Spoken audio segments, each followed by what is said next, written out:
Gole wa Lwasa gwe yakatekako empeta ate mukwano it ended in tears. Jaja ichuli atabukidde abanoopo video njina masawo ate byo ebivudde mu kooti ewa kafuta hone yakuba mwana muwala olw'omusajja byonna mbina masawo anti omusango bagwongeddeyo byonna ngenda bambi kutusaako naye nga sinnabakwongerayo mbadde nkusaba video no gimpere like ate sobola okuba nga yeeyongera era nga nkubaza gwe no omulungi ya subscribinga ku Wonderboy UG ti mukwano wakola kyamaanyi nnyo ddala era nga naye na subscribing darling bera ngu subscribing akona ku notification bell yetu berenga bugira tusekayo mukwano gwasuka odifuna nenga nkujjukiza intigo na agalo kukolera ka advert kona business yona ate mukwano so tunonyako ku namba y'esimu wansawo Hajat Karodo ona kulombera edwa bena ebyo kutene bikola ki ne bitamunange nno nga kutwalide mabega kawo no mwezi tegunnawera Lwasa ya proposinga mwana muwalo no golengera ku screen mwana muwala chana kito kine emyaka 28 naye mukwano je bigwerede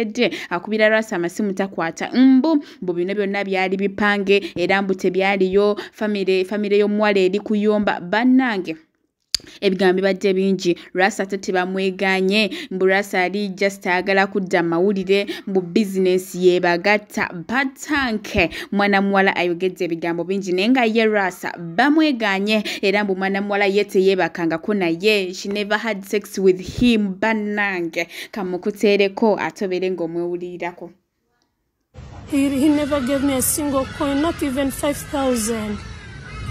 Not even 5,000. We just had that business that has been going on. I had my just like no one is believing in me, but my family believe in me that I didn't have sex with him. Like I didn't. Nothing can happen between us, and he knows that.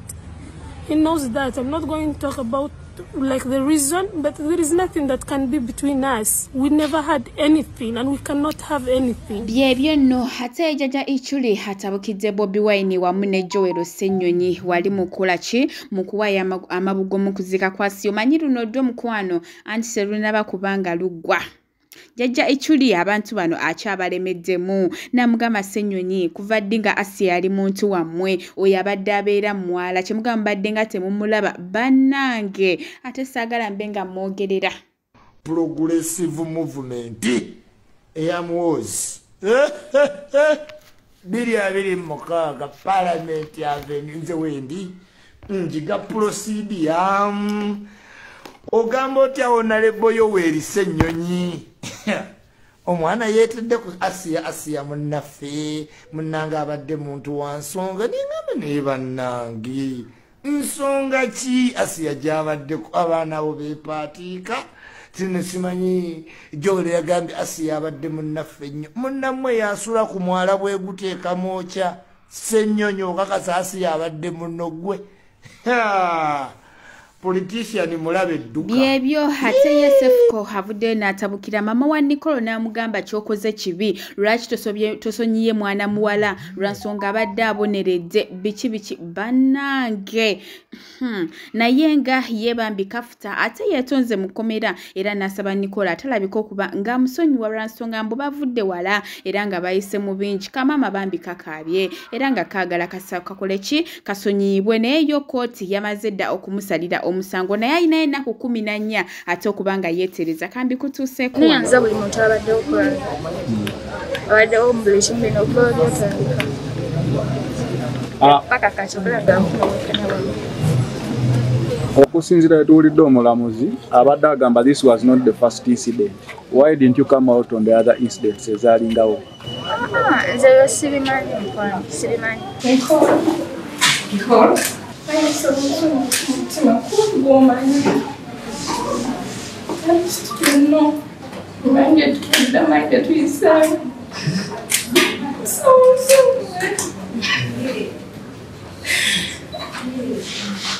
they may tell you many words, but at least you know the truth. What is the truth?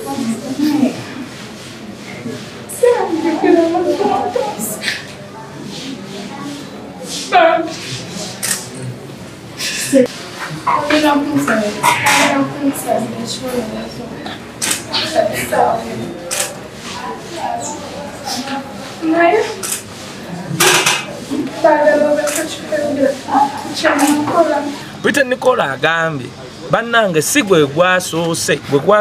that is not the first time oyo mukwano gwange okunkola ebyo mwalaba naye lwaki yabimukola kino kye nali mbagamba nti maama w'omwana oyo obwavu buno nga bunoleeta omwana ono omukwasa baganda be obwavu bambi n'atandika okubeera wa mikwano gye n'agamba era mubalidde nti wankola luli waliwo wanjira bbiya mu matu waliwo byonna n'abikola ki n'abyogera so kino eky'emyaka 5 kyendaye mubuuza yagambye ono mulaba ono emirundi gyankoze ebyo because osobola okukola omuntu ebintu kubanga mwavu kubanga asimula ennyumba asiibaawo ki kino kyembadde nsaba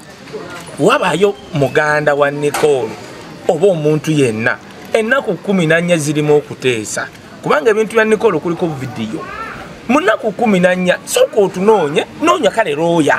noonya maama wa Nicole musoke mutule ku mmeeza ekisegere ekintu ekyo then kwanga ojja kukola apiiru nga bakuwadde emyaka 3 omulamuzi ono banne sinamulaba wakisa kubanga nze nange natya bwe nalaba nti ogw'omusango bakusiba mayisa kyobola kyekyandeeta weyo kafuta ne mugamba leeta omuntu yenna akukola ki akuliko naye nze mbadde nsaba wabaayo omuntu yenna nga amuliko jangu come out funa lawyer before naku 14 wanu tukulete mama Nicole tukulete lawyer we musoke mwogere mugende okwapiringa nga bitegereka kwanga osoro okwapiringa mu high court bone bagobere amateeka nti amateeka gagamba gatya okuvunana omuntu agreated torture life imprisonment olaba kakati wasoro mujja ku myaka 3 ne bamutwala ku 10 mega so kyembadde nsaba so otherwise kino tukikoze leero tubadde ku Pretty Nicole enkya tujja kudda ku nancha oba olulala nsobola okuba nze gwe balwanirire wa president ono Franka oba ddaga ono nga balwanirira nze so kino tekikomye ffe twali twagala jasi bwenkanya mbadde nsaba okubuulira abaana abawala bw'osanga nga bbaawo nga n'omukazi omulala nze nkuwa bwe magezi